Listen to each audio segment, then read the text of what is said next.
साधो सत साहेब सत साहेब सत साहेब। जय सतगुरु साईं अरुण जी महाराज को कोटि कोटि प्रणाम। जय सतगुरु कबीर साहिब जी को कोटि कोटि प्रणाम। जय सतगुरु रविदास जी महाराज को कोटि कोटि। जय सतगुरु बाबा रामदेव गोसाई महाराज को कोटि कोटि प्रणाम। और जय सतगुरु नानक साहिब को कोटि कोटि प्रणाम। और जय सतगुरु भगवान बुद्ध को कोटि कोटि प्रणाम। सत साहेब सत साहेब। वंदे मातरम। आप सभी भक्तजनों, प्रेमियों, साधु संतों को मेरा कोटि कोटि प्रणाम। पूरी मानव जाति को मेरा कोटि कोटि प्रणाम। सत साहेब। वंदे मातरम। जय पृथ्वी माता। तो भक्तजनों, प्रेमियों, आज जो हम वीडियो बना रहे हैं वो ऐतिहासिक वीडियो है। मनगढ़ंत, जहाँ हवा हवाई कोई बात नहीं होती है। और आज हम आपको इस वीडियो के माध्यम से और भी एक सच्चाई आपको बता देता हूँ। ऐतिहासिक सच्चाई, मनगढ़ंत नहीं है, तो आज भी विद्यमान है। आप इतिहास को गहराई से पढ़ोगे तो आपके सब समझ में आ जाएगा। आज हम बताएंगे कि कर्मकांड कहाँ से शुरू हुआ, किसका है ये, जंतर मंत्र विद्या झाड़ा, ये सब कहाँ से आए, और आदि नाम कौन सा है, सत्य नाम कौन सा है, शब्द स्वरूप कौन सा है, सार शब्द कौन सा है,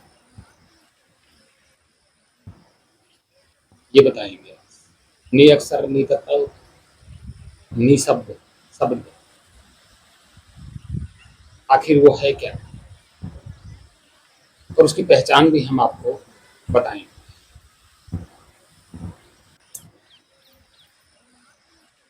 तो भक्तजनों, प्रेमियों, सतगुरु साहिब को प्रणाम करके शुरू करते हैं।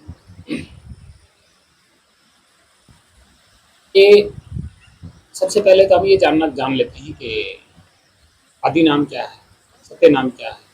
नि अक्षर नि तत्व, सार शब्द, शब्द स्वरूप, सार नाम, शब्द स्वरूप, नि शब्द, अलग पुरुष अनामी, ये कौन है? क्या ये अलग अलग है? सर्वव्यापी परमात्मा परमेश्वर, ये भी अलग नहीं, ये उस एक के ही नाम। और वो एक कौन है? वो है आत्मा, जिसको नाम दे दिया गया आत्मा।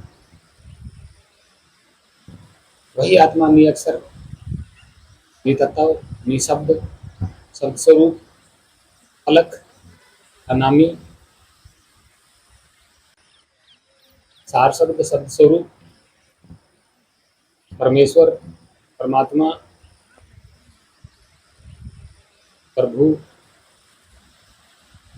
अल्लाह गॉड, सब वही एक आत्मा के नाम, जिसको दर्जा दे दिया गया सबसे छोटा, और नाम उसके इतने बड़े बड़े रख दिए, जैसे किसी ने देखा हो और नाम रख दिए, ऐसा नहीं। और उसी का स्वरूप इस शरीर में, यानी कि हर एक जीते जागते शरीर में विद्यमान है। और वही अंश भी नि अक्षर नि तत्व, सार शब्द, अलग पुरुष अनामी, सार शब्द, शब्द स्वरूप, नि शब्द, वंश भी तो यही है।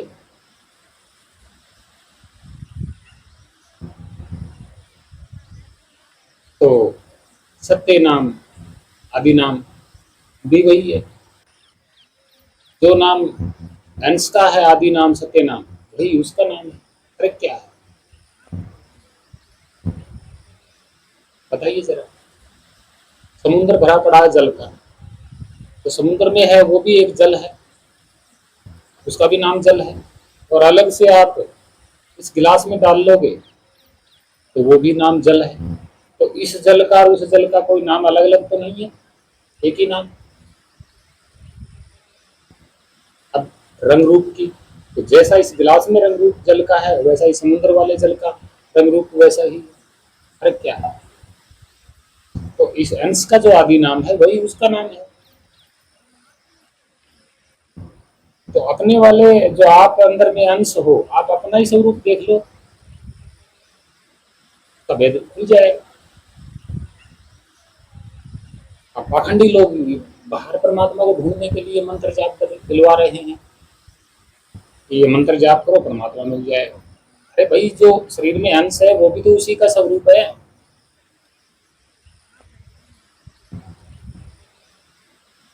तो बाहर ढूंढने की क्या जरूरत है, मंत्र जाप करने की क्या जरूरत है, इस शरीर को कष्ट देने की क्या जरूरत है।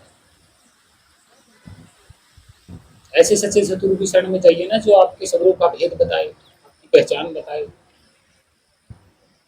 इसमें मंत्र जाप क्या है? कोई 7 नाम देता है, कोई 5 नाम देता है, कोई 3 नाम देता है, कोई 1 नाम देता है, कहते हैं ये परमात्मा के नाम। तो अंश का नाम क्या है फिर? भाई, जो शरीर में अंश है उसका नाम क्या है?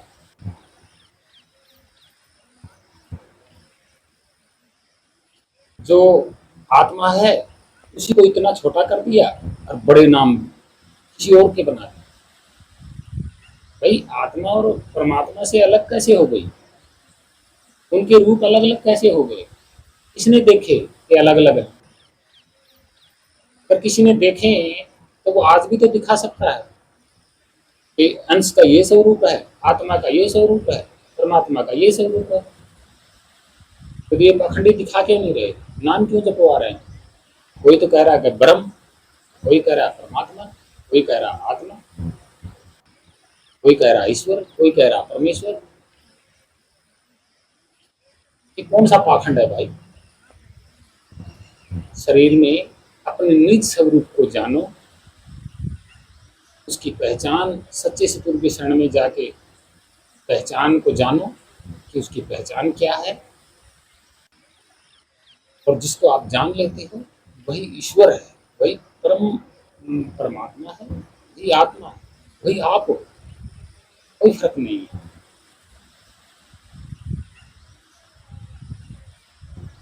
और जितने भी ये सब कुछ बनाने वाले हैं ना, ये ग्रंथ वेद शास्त्र पुराण जो कुछ भी लिखने वाला है, कौन है? ये शरीर में बैठा हुआ अंश ही तो है, यही तो लिख रहा। और इसी का भेद ना वेदों में है, ना ग्रंथों में, ना पुराणों में, ना गीता में, ना रामायण में, ना महाभारत में, ना बाइबल में, ना कुरान में, किसी ने भी नहीं। लिखने वाला भी यही, और इसने अपना ही भेद किताबों में नहीं लिखा।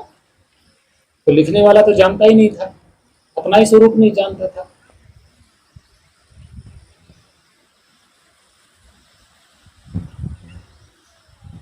तो हे मानव, इस पाखंड से आप दूर हटिए। जो इस शरीर में अंश है वही सनातन है, उसका कोई धर्म नहीं है। वो ना आता जाता दिखाई देता है, ना जाता दिखाई देता है, ना वो किसी के पकड़ में आता है। यहाँ कोई नहीं पकड़ सकता उसको। और वो ही आप खुद हो। तो आप अपने को जानिए कि मेरा स्वरूप क्या है, और ऐसे सतगुरु की शरण में जाएं जो आपको पाखंड में ना उलझाए और आपको आपका ही भेद बताए। अब कर्म कांड की बात करते हैं।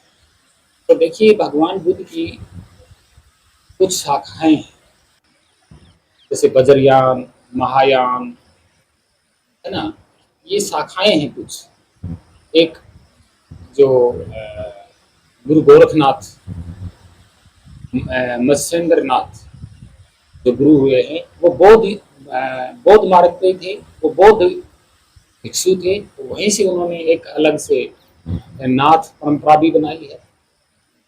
तो नाथ परंपरा वाले भी जो है मंत्र तंत्र झाड़ा वगैरह का जो है जाप करते हैं। और उनका जो योग साधना है वो क्या है? आराम से बैठ जाना, कोई कष्ट नहीं है उनके ध्यान में। ये तो बाद में पाखंडियों ने बता दिया कि तपस्या करो, धुआं लगाओ, 8 दोनों के बीच में तपो, आग में तपो, धूप में तपो।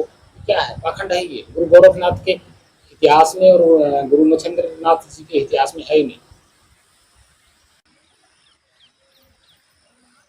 और इनके ओरिजिनल नाम है मच्छिंद्र पा गोरख पा, पा का मतलब नाथ होता है। तिब्बत में पा, यहाँ नाथ कह दिया, नीचे के क्षेत्र वाले हिस्से में नाथ बोलते हैं। जैसे एक हुआ था नीले रे पा, पा का मतलब नाथ, नीले रे एक नाथ था जो कैलाश पर्वत पे चढ़ा था। तो ये क्या है, महायान शाखा से शुरू हुए। ध्यान लगाना और अपने आप को जानना, मंत्र जाप करना, ये क्या है। जैसे कर्मकांड, मंत्र जाप, और देव बाती करना, मंत्र पढ़ना, ये एक कला है उनकी, महायान शाखा। ये बुद्धिस्ट ही है, बौद्ध धर्म से ही, बौद्ध मार्ग से ही निकल के आएगी। और इनको तो आज पंडित पुजारी पाखंडी जो आज कर रहे हैं ना, मंत्र जाप का, किसी तरीके का कर्म कांड, पूजा पाठ, तो वो क्या कर रहे हैं, वो हिंदू धर्म का काम नहीं कर रहे, वो बौद्ध धर्म का ही यूज कर रहे हैं। चाहे वो मंदिर में हो, चाहे वो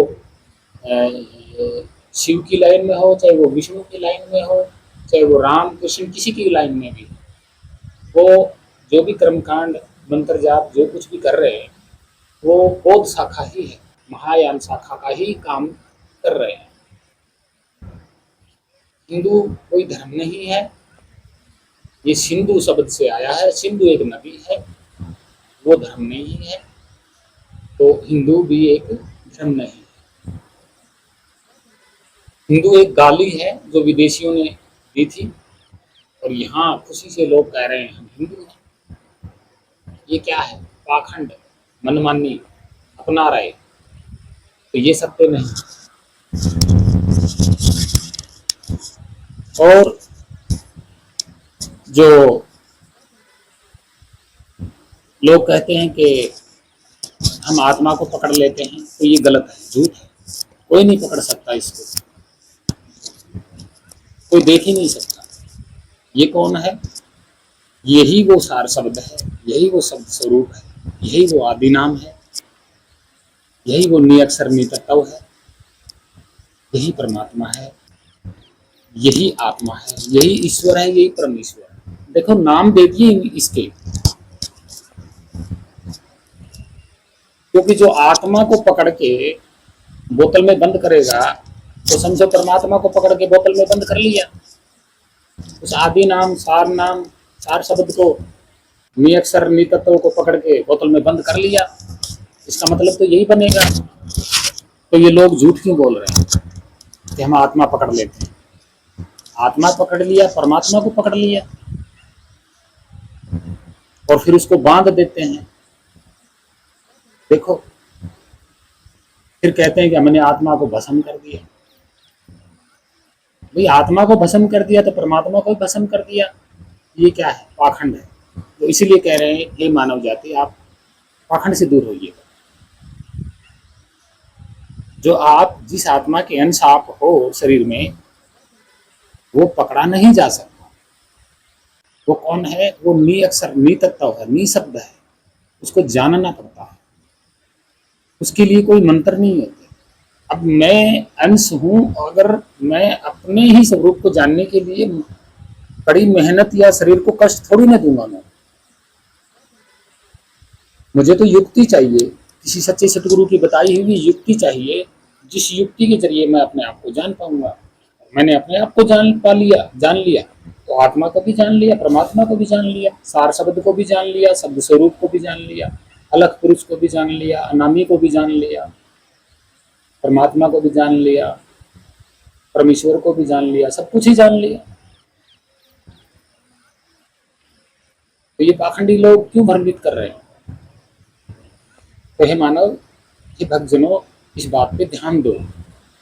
पाखंड में नहीं घुसना है, मंत्र जाप नहीं करना है। मंत्र जाप इसी अंश ने बनाए। अगर आप मंत्र जाप करोगे तो अपने ही बनाए जाल में आप आदि अनादि काल तक भटकते रहोगे, ये सत्य है। और हम यही कहेंगे कि भ्रमित ना हों, और जो आत्मा है वो पकड़ी नहीं जा सकती, जो आत्मा का अंश है वो भी नहीं पकड़ा जा सकता, क्योंकि जिसने आत्मा को पकड़ लिया समझो परमात्मा को पकड़ लिया। तो परमात्मा को कोई पकड़ सकता है भला? नहीं। ये क्या है? झूठ है, पाखंड है। अब आते हैं अमृत की बात। तो कहते हैं ना कि विष्णु पुराण में विष्णु ने अमृत का प्याला निकाला समुद्र मंथन में और देवताओं को बांट दिया। भाई अमृत कौन है? अमर। अमर वही परमात्मा है, ठीक है, और वो किसी बर्तन में नहीं डाला जा सकता। परमात्मा के अलावा कोई दूसरी चीज अमर नहीं है, बिल्कुल भी नहीं। उसके बराबर की कोई चीज अमर है ही नहीं जिसको आप बर्तन में डाल पाओ। और यहाँ पाखंडियों ने, ये पाखंड है, विष्णु की जो ये कथा है ये पाखंड है। आई अमृत चीज कौन है? अमृत वही सर्वव्यापी परमात्मा है, वही आत्मा है, वही अंश अमर है जो शरीर में भी है। भला इसको किसी बर्तन में आप बंद करके और देवताओं को पिला दोगे तो परमात्मा की तो कोई फिर वैल्यू नहीं है। अमर चीज को ना तो कोई बर्तन में डाल सकता, और अमर चीज नहीं है, अमर स्वयं परमात्मा है, सर्वव्यापी है, उसको बर्तन में कोई नहीं डाल सकता। विष्णु तो क्या,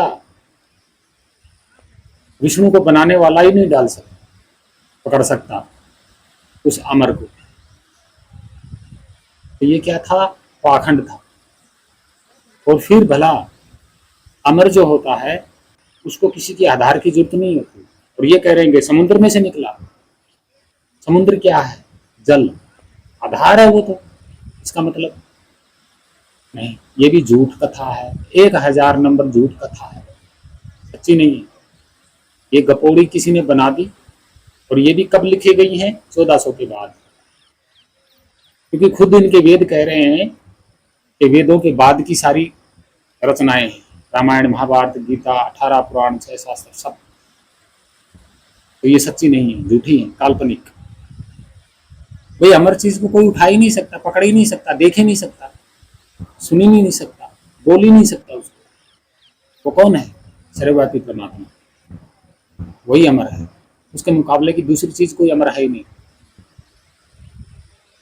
तो भक्तजनों प्रेमियों जागिए और जो है सच्चे सतगुरु की शरण में जाएं और सतमार्ग पे चलें।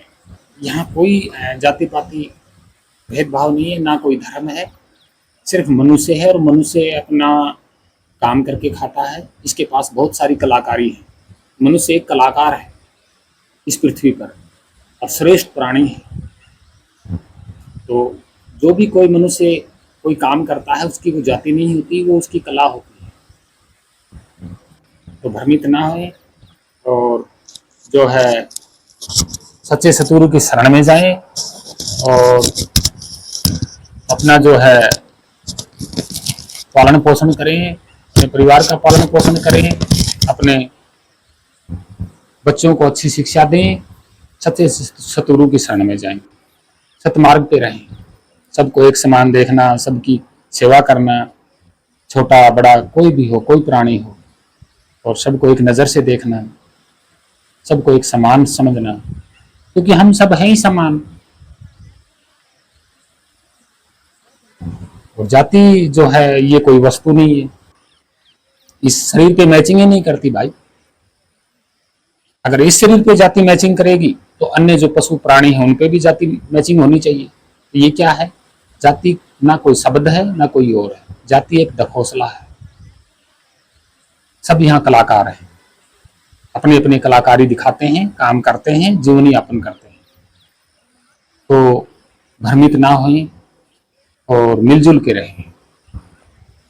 और शिक्षा सबसे पहले है, शिक्षा पढ़ो और इतिहास को पढ़ो, जानो, सब पाखंड दूर हो जाएगा। तो भक्तजनों से मेरी यही विनती है, पूरी मानव जाति से, कि आपने नी अक्षर नी तथा सार शब्द शब्द स्वरूप का भी आपने जान लिया, कर्म कांड ये पूजा पाठ कहाँ से शुरू हुए ये भी जान लिया, तो आप सभी को प्रणाम, मानव जाति को प्रणाम, सतगुरु साहिब को प्रणाम, अन्य महान पुरुषों और संत महात्माओं को मेरा कोटि कोटि प्रणाम। नमो बुद्धाय। सत साहिब, वंदे मातरम। जय भारत माता, जय पृथ्वी माता। सत साहिब।